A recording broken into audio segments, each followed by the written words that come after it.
오늘 은혜 받으실 말씀은 누가복음 19장입니다. 누가복음 19장 1절부터 10절까지 우리 찾으신 분들 우리 한 목소리로 같이 합독하겠습니다. 시작. 예수께서 여리고로 들어가 지나가시더라. 삭개오라 이름하는 자가 있으니 세리장이요 또한 부자라. 그가 예수께서 어떠한 사람인가 하여 보고자 하되 키가 작고 사람이 많아 할 수 없어 앞으로 달려가서 보기 위하여 돌 무화과 나무에 올라가니 이는 예수께서 그리로 지나가시게 되미러라. 예수께서 그곳에 이르사 쳐다보시고 이르시되 삭개오야 속히 내려오라. 내가 오늘 내 집에 유하여야 하겠다 하시니 급히 내려와 즐거워하며 영접하거늘 무사람이 보고 수군거려 이르되 저가 죄인의 집에 유하러 들어갔도다 하더라. 삭개오가 서서 주께 여짜오되 주여 보시옵소서. 내 소유의 절반을 가난한 자들에게 주겠사오며 만일 누구의 것을 속여 빼앗은 것이 일이 있으면 내 갑절이나 갚겠나이다. 예수께서 이르시되 오늘 구원이 이 집에 이르렀으니 이 사람도 아브라함의 자손이미로다. 인자가 온 것은 잃어버린 자를 찾아 구원하려 함이니라. 아멘. 오늘 읽은 말씀 가지고 이제 구원받은 삭개오 이런 제목으로 함께 은혜 받길 원합니다. 자, 방금 읽었던 이제 오늘 본문에 보면 삭개오라는 사람이 등장하죠. 삭개오. 이 사람은 특별한 사람은 아니고요. 우리 주변에서 평범하게 이 시대에도 흔히 볼 수 있는 사람이라고 생각이 됩니다. 어떻게 하면 이 땅에서 더 잘 먹고 잘 살 수 있을까? 남들보다 좀 더 많은 것을 이루고 넓은 집에서 살면서 행복하게 잘 지낼 수 있을까? 거기에 소망을 두고 살아갔던 사람이 삭개오입니다. 자, 오늘 성경이 소개하는 삭개오가 어떤 사람인지 우리 성경 1절 2절을 다시 한번 가볼까요? 우리 1절로 다시 가보겠습니다. 제가 읽을게요. 예수께서 여리고로 들어가 지나가시더라. 삭개오라 이름하는 자가 있으니 세리장이요 또한 부자라 그랬어요. 여기 보니까 삭개오가 어떤 사람이라고 소개합니까? 부자라고 기록하고 있죠. 부자. 이런 성경에서 부자라는 말, 이름 앞에 부자라는 말을 붙일 때는요, 진짜 부자를 이야기하는 거예요. 그러니까 보통 웬만큼 적당히 부자가 아니라 굉장한 부자라는 의미예요. 어마무시한 돈이 많은 사람이란 뜻이죠. 여러분, 우리도 다 살면서 부자 되기를 원하지 않습니까? 제가 어떤 그 방송 TV 프로그램을 보니까 말끝마다 부자 되세요, 부자 되세요 그런 이야기도 하더라고요.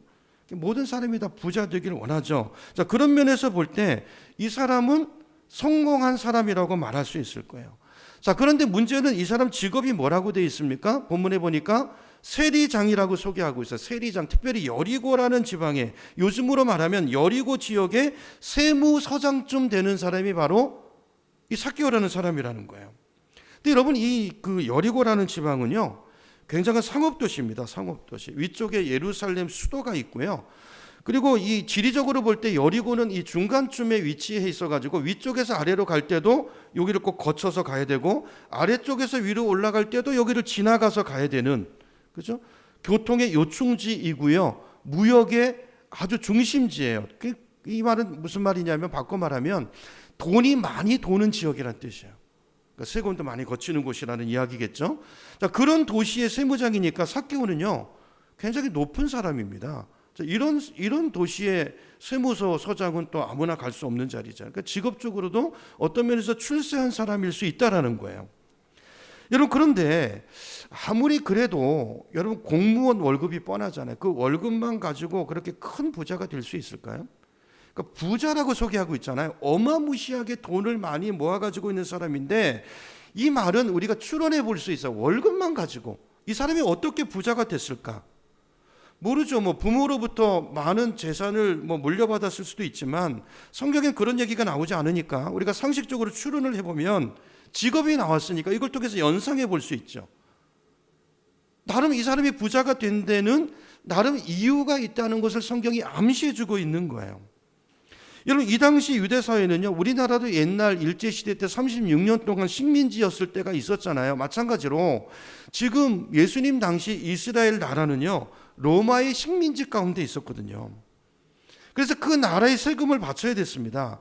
근데 로마 사람들이 세금을 거둘 때가 되면 예를 들어서 자, 1인당 백성 한 사람한테 1,000원씩을 걷어 이렇게 소위 인두세라는 것을 매기게 되면요, 이 일을 맡은 세리들이 어떻게 했냐면, 1,000원 거두라고 했으니까 1,000원만 거두면 되잖아요. 근데 당시 세리들은 그게 아니고 3,000원을 거뒀어요. 3,000원을. 1,000원은 어떻게 했을까요? 1,000원은 in my pocket, 자기 주머니에다가 쏙 집어넣고 1,000원은 윗사람한테 상납하고 나머지 1,000원을 이제 로마 국가에다가 갖다가 바쳤던 거예요.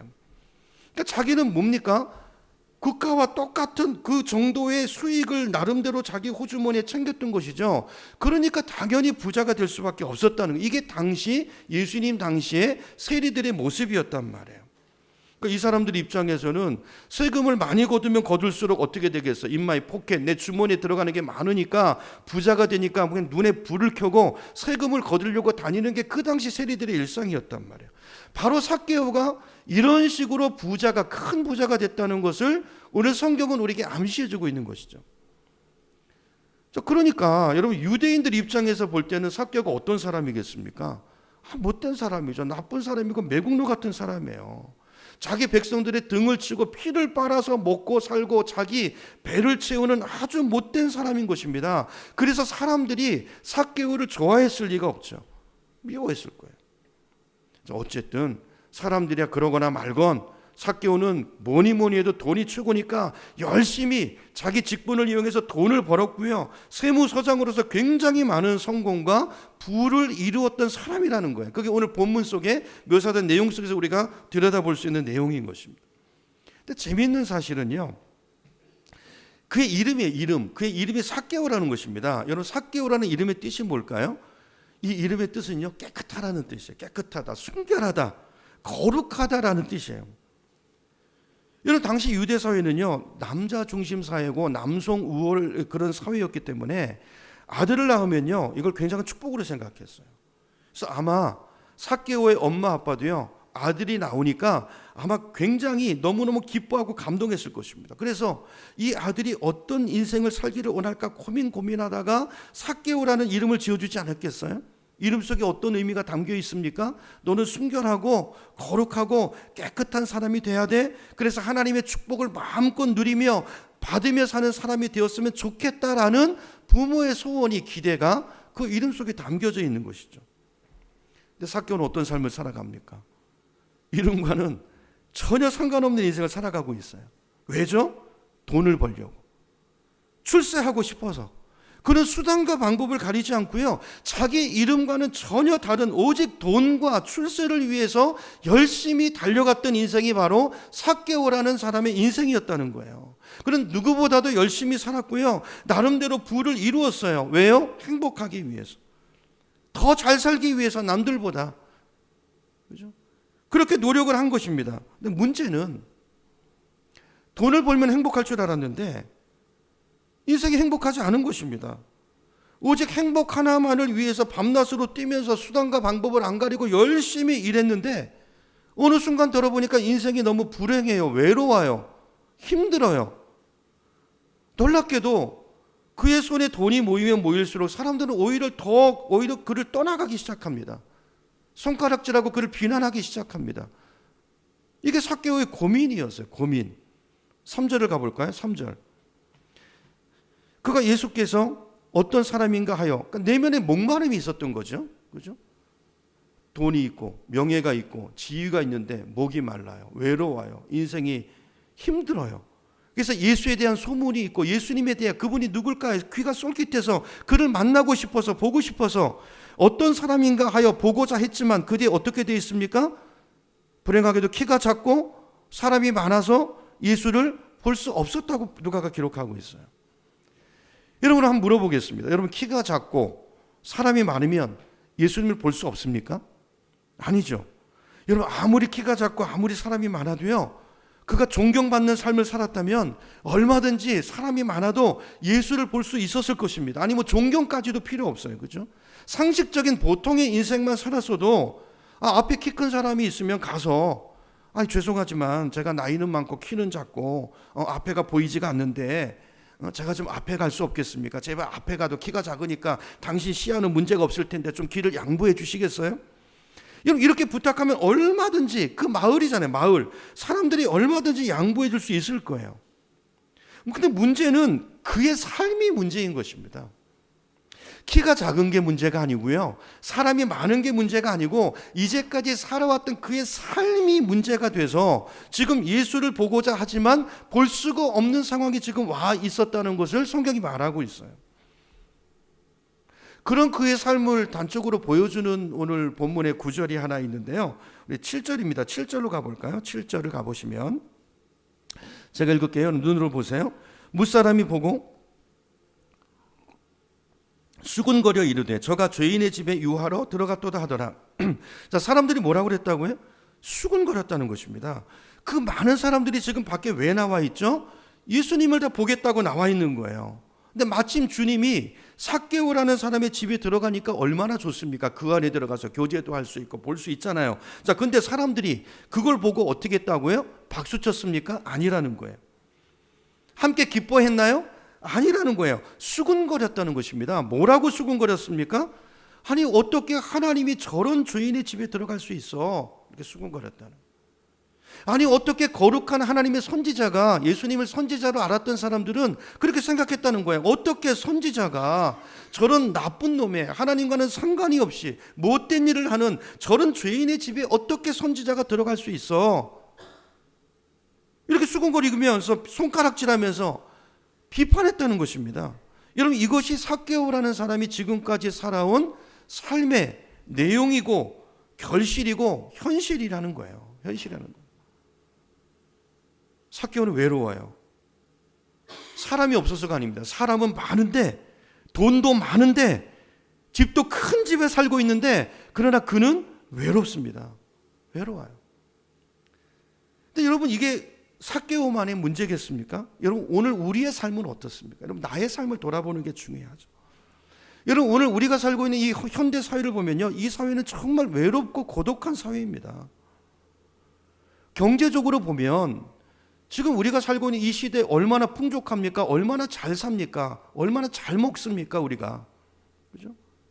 어마어마하게 대한민국이 잘 살아요. 얼마나 부자인지. 집집마다 차가 없는 집이 없습니다. 요즘 뭐 한 집에 차가 2대, 3대 있는 집도 농촌에도 많고요. 상상이 안 될 만큼 우리는 하나님의 은혜로 잘 살고 있어요. 그런데요, 잘 살지만 외로워요. 오히려 예전보다 점점 사람들이 고독하고 외로운 시대가 돼가고 있어요. 여러분, 뉴스를 보십시오. 우리나라만 해도요, 고독사가, 여러분, 노인 문제가 심각합니다. 고독사가 점점 늘어나고 있습니다. 사람은 많은데 내 속에 있는 모든 것을 끄집어내서 토해놓고 마음을 나누고 이야기할 수 있는 사람이요, 사방을 둘러봐도 단 한 사람도 보이지 않아요. 여러분, 주변에 그런 분 있습니까? 얼마나 있으십니까? 심지어 부부가요, 평생을 살을 맞대고 한평생을 살아도 대화가 단절된 채로 살아가는 집이 한두 가정이 아닙니다. 대화가 단절됐어요. 그냥 아주 일상적인 기초적인 이야기만 하고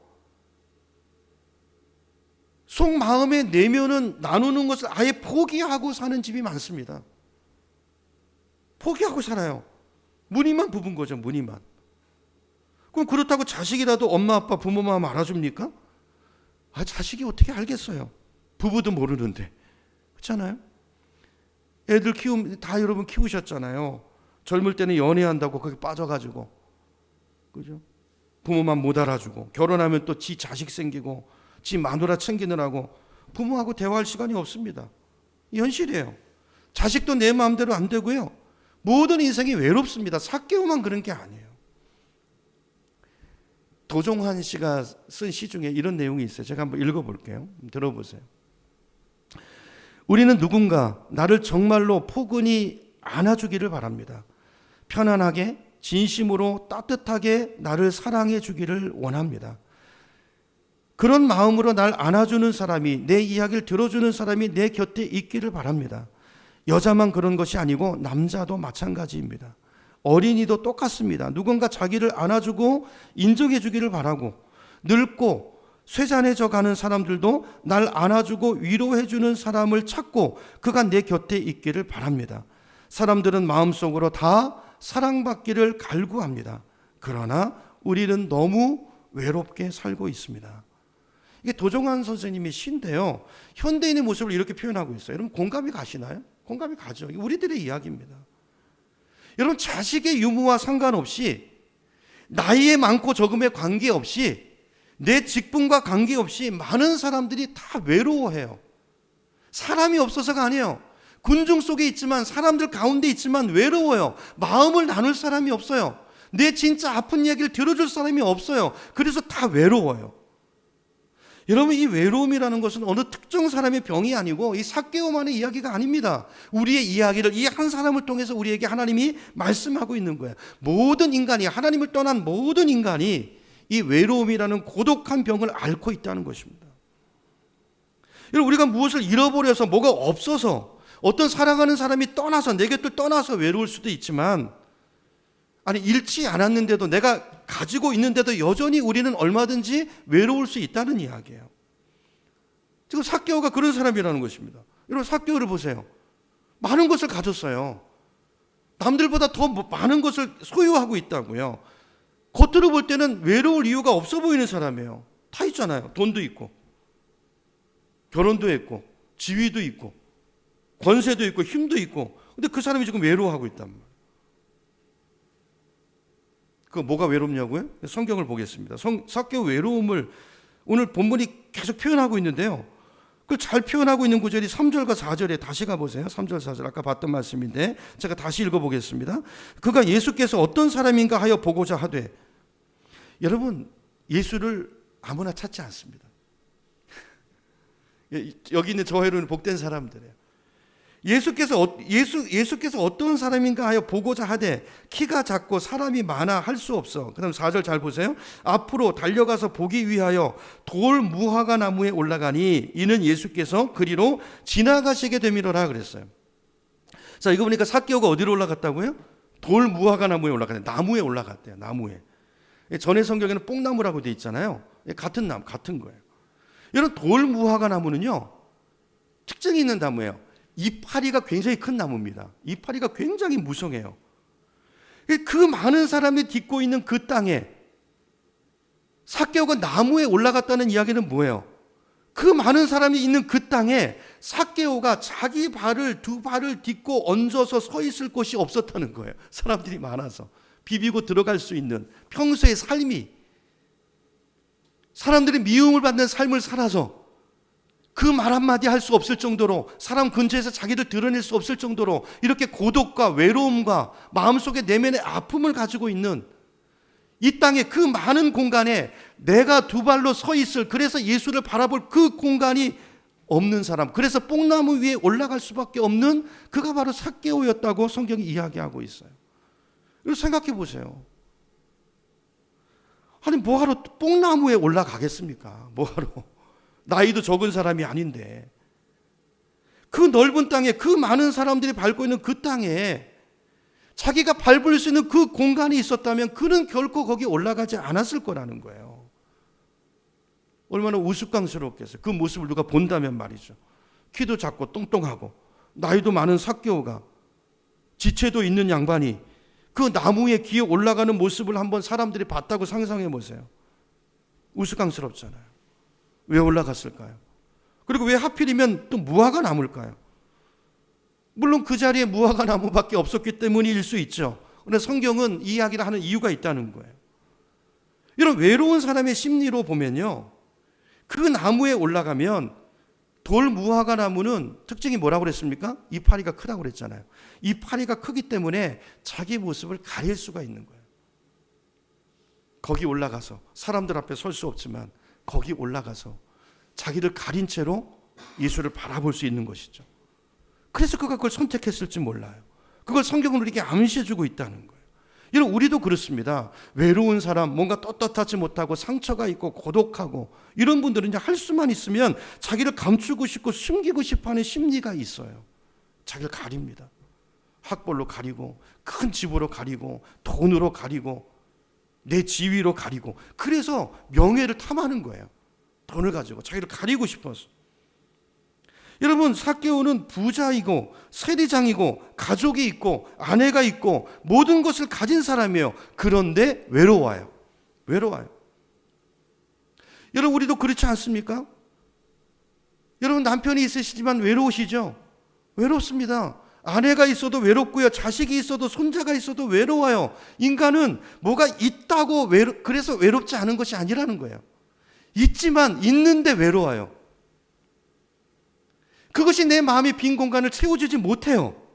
있음에도 불구하고 돈이 있어요. 열심히 일할 직장이 있어요. 사업장이 있어요. 돈도 벌어요. 근데 외로워요. 내가 뭐 하고 살지? 이게 현대인들의 모습이라는 거예요. 여러분, 왜 사람들이 강하게 외로움을 느낄까요? 여러분, 행복은 소유에서 오지 않습니다. 관계에서 오는 거예요. 근데 우리가 많은 경우 착각하죠. 뭘 가지면, 뭘 내 것으로 만들면 그것 때문에 내가 외롭지 않을 거라고, 내가 원하는 것들을 가질 수 있을 거라고 생각하는데, 진짜 중요한 것은 돈으로 살 수 없습니다. 관계로 사는 거예요. 많은 사람들이 사케오의 삶을 추구하지만 뭘 놓치냐면요, 현대사회는 우리를 사케오처럼 만들잖아요. 그렇게 살도록 몰아가잖아요. 그러다 보니까 뭐가 고프냐면 대화가 고파요. 여러분, 우리가 외로운 이유는 대화 상대가 없기 때문입니다. 그래서 외로운 거예요. 여러분, 내 마음을 진짜 나눌 수 있는 사람, 정말 내 이야기를 들어줄 수 있는 사람이 없어요. 여러분, 주변에 보세요. 내 말을 들어주는 사람이 있습니까? 다 자기 말하기 바빠요. 앉으면 다 자기 얘기하느라고 들을 공간이 없어요. 여러분, 여자는요, 제가 책을 보니까 하루에 최소한 3,000마디에서 5,000마디를 해야 하루가 지나가고 속이 시원해진다고 그러더라고요. 3,000마디에서 5,000마디. 한번 생각해 보세요. 남자는 2,000마디를 해야 속이 편해진대요. 근데 남자는 일반적으로 이제 출근하고 직장이 있는 남자들은, 우리나라도 아직은 그래도 여전히 남성 본위의 사회잖아요. 여자는 직장이 있어도 여전히 성차별이 좀 존재하죠. 직장 안에. 마음대로 말 잘 못합니다. 남자들은 다 말하죠. 또 어느 정도 지위가 되면 다 이야기합니다. 그죠? 그리고 다 하고 집에 올 때쯤 되면 지쳐서 오죠. 입을 딱 다물고 들어와요, 집에. 여자는 뭐 집에서 가정주부 같은 경우는 누구랑 이야기합니까? 남편 출근하고 새벽에 나갔다 밤에 들어오고, 애들 키우면 뭐 애한테 잔소리하는 거, 잔소리는 대화라고 할 수 없잖아요. 애들한테 뭐 공부해라, 밥 먹어, 뭐 했어? 이런 거 전부죠. 그죠? 내 말을 들어줄 사람이 없어. 그래서 어떻게 합니까? 남편이 돌아오기를 총알을 장전하고 기다립니다. 남편이면 할 이야기들이 잔뜩 있어요. 근데 이놈 남편이 들어와서 어떻게 합니까? 입 딱 다물고 하루 종일 일하고 지치고 자기는 할 말 다 했어요. 들어와서 딱 2마디 합니다. 2마디. 경상도 사람 뭐죠? 밥도, 자자, 다 해요. 그리고 퍼지고 누워가지고 코 골고 자는 남편 보면 기가 막히죠. 기가 막. 옆에 남편이 있지만 외롭습니다. 옆에 아내가 있지만 외로워요. 외로워요. 우린 다 외롭습니다. 공동체가 중요한 거예요. 공동체. 우리 이제 교회에 대한 이야기를 나누려고 해요. 오후 예배 시간에. 공동체가 중요해요. 두 번째는, 오늘날 이 시대에 돈은 많지만 다 사랑이 배고파요. 돈으로 사랑을 살 수 없습니다. 진짜 마음으로 하는 것과 그냥 하는 것은 다른 거예요. 여러분, 종은 울리기 전에 종이 아니고 사랑은 고백하기 전에 사랑이 아니라는 말이 있잖아요. 우리는 흔히 생각합니다. 내가 아내 사랑하는 거, 남편 사랑하는 거 다 알겠지. 뭘 다 알아요? 모릅니다. 여러분, 표현하지 않으면 몰라요. 말해 주셔야 알아요. 어떻게 알아요? 모릅니다. 우리는 외모를 보고 판단하지, 어떤 행동을 보고 판단하지, 중심을 들여다볼 수 없어요. 그래서 우리는 표현해야 되는 거예요. 말로 고백해야 되고 행동으로 고백해야 되는 거예요. 그래야만 저 사람이 나를 사랑하는구나 라는 것이 알아지고 전달이 돼요. 근데 우리는 이런 말 잘 안 하죠. 특히 한국 사람, 경상도 더 안 하는 것 같아요. 제가 와보니까 정말 표현이 없어요. 우리 그렇게 말을 많이 하고 살면서 정작 가장 소중하고 가장 중요한 사랑한다는 말을 잘 하지 않습니다. 다 알겠지? 아니요, 모릅니다. 저도 그동안 속고 살았어요. 말 안 해도 알겠지? 알 줄 알았는데 아니요, 모르더라고요. 말 안 하면 모르더라고요. 그렇잖아요. 어떻게 알겠어요? 자기가 내 마음을 어떻게 압니까? 모릅니다. 근데 고백하니까 알더라고요. 말하니까 비로소 알아요. 그렇구나. 저분이 나에 대해서 그렇구나. 여러분, 사랑한다고 말하시고 표현하며 사시기를 축복합니다. 말해야 알아요. 말하면 몰라요. 부부도 똑같아요. 말하셔야 돼요. 스킨십 하셔야 되고 말하셔야 됩니다. 이게 안 되니까, 가정 안에서부터 이게 안 되니까 외로우니까 어떻게 합니까? 사람들이 밖으로 여러분 밖으로 놔두는 이유가 다 이유가 있어요. 외로우니까. 있는데 외로워요. 집안에 누가 있는데 외로워요. 그 외로움을 뭘 가지고라도 달래야 되니까 밖에 나가서 술 먹는 겁니다. 다른 이성을 찾아가는 것입니다. 취미 활동이라는 핑계로 집을 자꾸 나가서 밖으로 도는 것입니다. 그때부터 문제가 생기기 시작하는 거예요. 여러분, 삭개오를 통해서 하나님이 우리에게 말씀하고 싶은 게 있어요. 삭개오가 지금 외로운데 그의 지위를 말하고 그가 부자라고 이야기합니다. 근데 외롭다는 거예요. 그렇게 돈이 있고 출세했고 가족이 있는데도 그는 외롭다는 거예요. 여러분, 사람들은요, 보이는 것만 가지고 자꾸 그의 외모를 가지고를 판단합니다. 나쁜 놈, 매국노, 사기꾼. 그게 삭개오를 보는 사람들의 인식이었어요. 그런데 유일하게 한 분, 예수님이 오늘 본문에 보니까 그의 마음을 읽어주세요. 그의 마음을 알아주시더라는 거예요. 여러분, 사람들은 큰 무화과 나무 이파리에 가려진 삭개오를 보지 못했는데, 아니 관심도 없었는데, 우리 주님은요 정확하게 삭개오를 보십니다. 그리고 알아보십니다. 그리고 그를 인정해 주세요. 오늘 말씀해 보니까 지나가시다가 사람들을 못 보는데 주님은 보시죠. 그리고 그 앞에 멈춰 서세요. 그리고 많은 사람들이 바라보는 가운데 주님께서 머리를 쳐드시고요, 삭개오를 향해서 이렇게 말씀하세요. 우리 5절입니다. 5절을 여러분 성경으로 한번 같이 5절을 읽습니다. 시작. 예수께서 그곳에 이르사 쳐다보시고 이르시되 삭개오야 속히 내려오라. 내가 오늘 내 집에 유하여야 하겠다 하시니. 여러분, 놀랍지 않나요? 아무도 그 이름을 불러주지 않았는데 우리 주님께서 삭개오라는 이름을 불러주세요. 여러분, 우리 안에 있는 외로움은요, 누군가가 나를 알아주면 해결이 됩니다. 맞죠? 누군가가 여러분을 알아줘야 해결이 돼요. 여러분, 남편분들 아내를 알아주시기 바랍니다. 남편이 알아주셔야 돼요. 남편이. 그러면 그 아내가 이제까지 살아오면서 슬펐던 눈물, 그 모든 아픔, 이런 것들이요 해결이 돼요. 다른 거 안 해줘도요 돈으로 해결되지 않아요. 선물로 해결되지 않고요, 아내를 알아주는, 그 수고를 알아주는, 그 마음을 알아주는 그 말 한마디면 해결이 된단 말이에요. 여러분, 누군가 나를 알아주면 외로움이 해결돼요. 맞죠? 교회에서도 그렇잖아요. 목회자가, 누군가가 여러분의 수고를 알아주면 여러분 회복이 되잖아요. 상처가 되잖아요. 힘들었던 게 눈 녹듯이 사라지잖아요. 그런 거예요. 이런 남편분들 아내를 알아주시길 축복합니다. 아내의 남자 동창생이 먼저 알아주기 전에. 그래서 문제가 생기는 거예요. 그래서 안 알아주니까, 있지만 안 알아주니까 외로워요. 그래서 밖으로 돌아요. 나갔더니 누군가가 나를 알아줘요. 그리 마음이 가는 거예요. 이게 사람이기 때문에 그래요. 사람이기 때문에 그래요. 여러분, 아내 여러분도 남편을 알아주시기를 축복합니다. 술집 여자가 먼저 남편을 알아주기 전에 알아주시기 바랍니다. 알아주세요. 여러분, 자식도 마찬가지예요. 여러분, 부모가 자식을 알아주시길 바랍니다. 집 나간 친구가 그 아이의 아픔을, 내면의 그 갈등을 먼저 알아주기 전에, 여러분, 우리가 부모가 늦게 알면 우리 자녀가 그 친구 따라 나갑니다. 집 나가요. 근데 알아주면 해결돼요. 너무 중요해요. 근데 여러분, 사람이 알아주는 것은 극히 제한적이고 단순한 것이죠. 그게 그렇잖아요. 오늘 알아줬다고 또 내일 또 알아준다는 보장이 어디 있습니까? 그럼 그렇잖아요.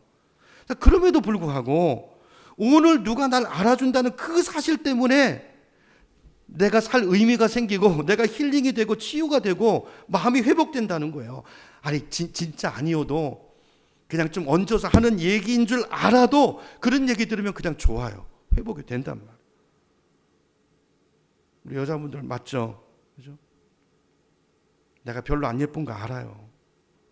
근데 남편이 우리 마누라 진짜 이쁘다 그러면요, 정말 괜히 좋은 거예요. 행복한 거예요. 알지만 좋단 말이에요. 그냥 평소와 똑같은 반찬인데도 불구하고, 야 오늘 여보 진짜 오늘 된장찌개 진짜 최고다, 여러분 한마디만 해도 괜히 기분이 좋아요. 피곤하지 않아요. 여러분 이게 사람 마음이라는 거예요. 오늘 본문이 그 이야기를 해주시는 거예요. 삭개오처럼 그렇게 딱딱하게 굳어져 있던 그 사람이, 여러분 사람의 위로도, 사람이 알아주는 것도, 그 제한적인 위로도 그 말 한마디 때문에 우리가 행복하고 힐링이 되고 치유가 되는데, 근데 지금 본문을 보면 하나님이 누가요? 하나님이 삭개오를 알아주시잖아요. 그렇죠? 하나님이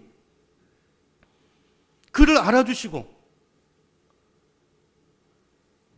그의 이름을 불러주시고, 그러니까 삭개오가 변하더라는 것을 오늘 성경이 우리에게 가르쳐주고 있는 것입니다. 여러분 오늘 우리에게, 여러분 하나님을 만나셔야 됩니다.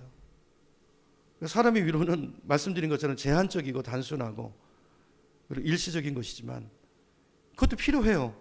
그렇게 해야 됩니다. 근데 하나님의 위로를 경험하셔야 되고, 그죠?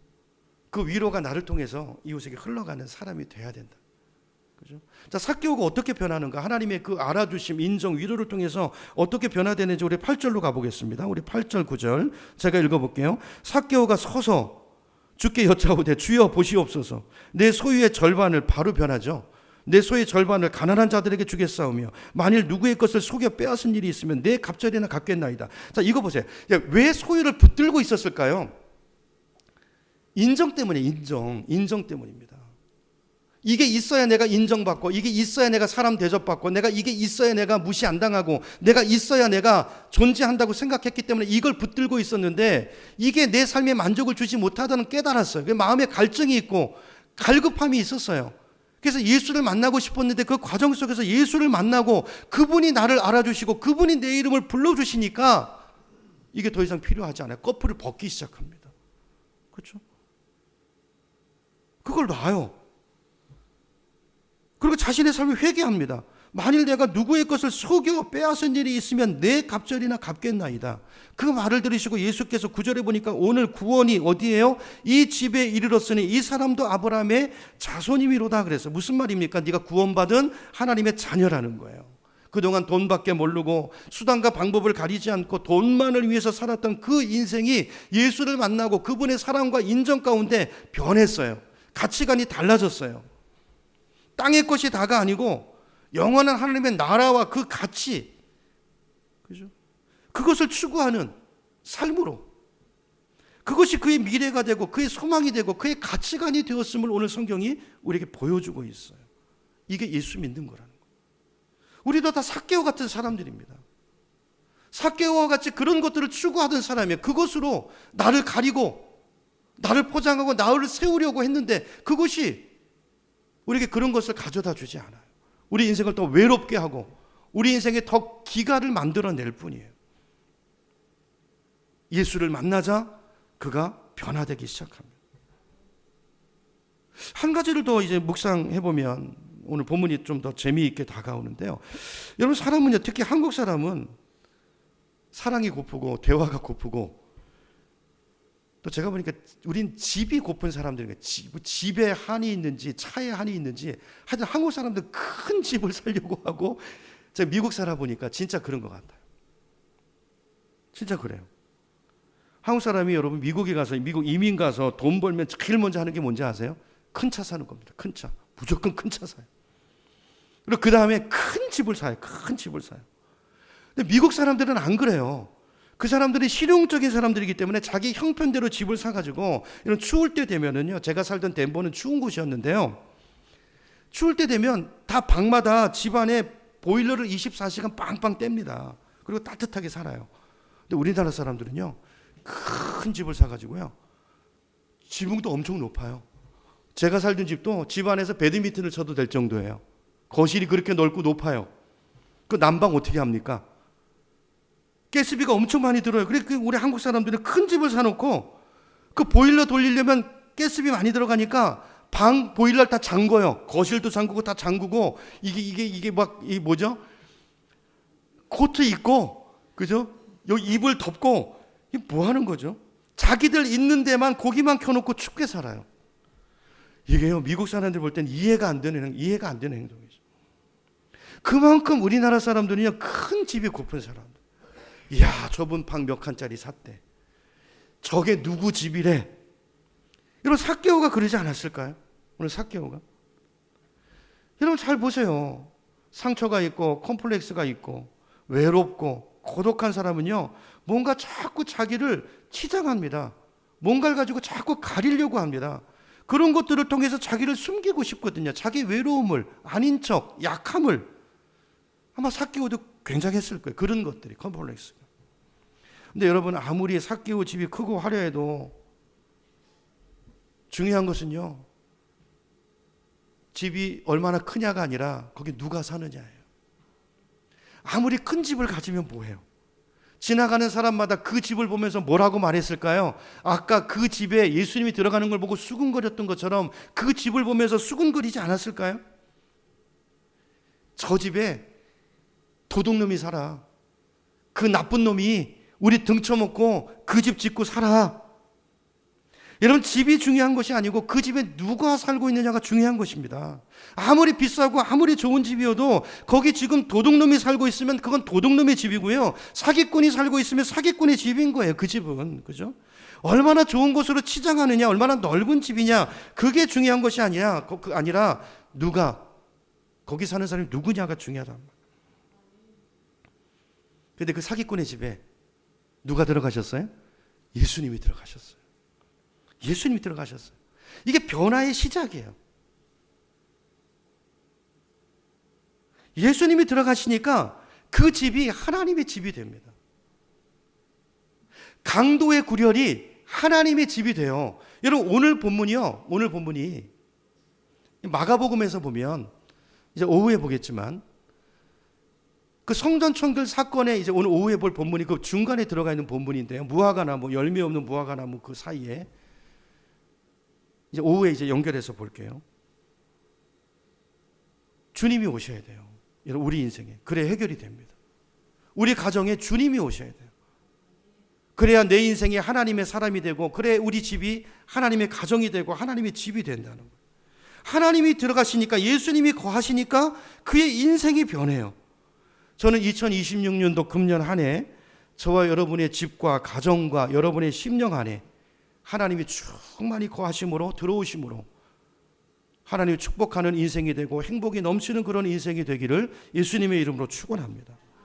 이런 집이 넓고 큰 게 중요한 게 아니고요, 내 몸, 나라는 인간도 마찬가지예요. 내가 어느 학교 나왔냐, 영어를 얼마나 잘하냐, 책을 얼마나 많이 읽었냐, 성경을 몇 독했냐, 뭐 중요해요? 뭐 중요합니까? 그래서 네가 누구냐가 중요하죠. 네가 누구냐, 네가 누구와 함께 사느냐가 중요한 것입니다. 그 도적 같던 인생 가운데 주님이 들어가시니까, 그 가정에 주님이 임하시니까 그 도둑놈의 집이 달라져 버리잖아요. 회개가 일어나잖아요. 인생의 유턴이 일어나지 않습니까? 삭개오의 인생의 방향이 달라지지 않습니까? 우리 인생에 이게 일어나야 된다는 거예요.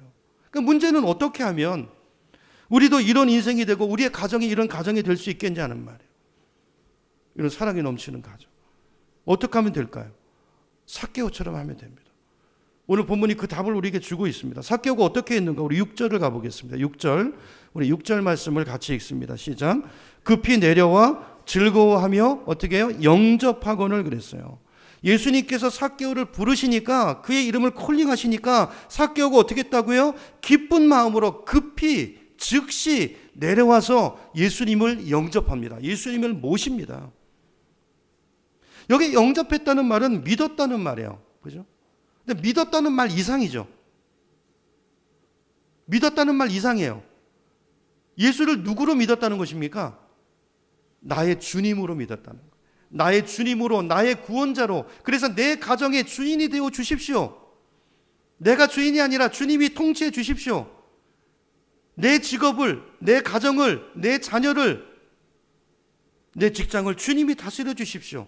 집을 오픈하고 가정 안에 예수님을 모셔드립니다.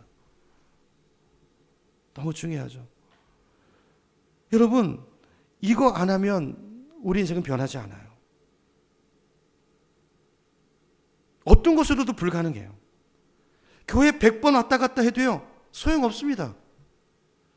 교회 다니는 것과 예수님을 영접하는 것은 전혀 다른 차원의 문제예요.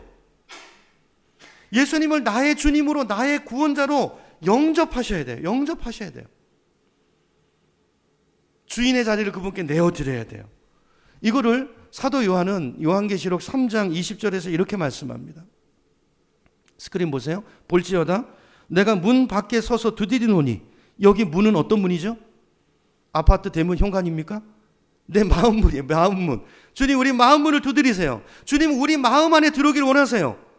삭개오의 집에, 우리의 가정에 들어오기를 원하세요. 교회에서만이 아니라 우리 가정에, 내 인생에, 내 직장에, 내 사업장에 주님이 거기 오셔서 거기 거하시면서 그분이 왕이 되시고 그곳을 통치하기를 원하신단 말이에요. 그럴 때 변화가 일어나는 거예요.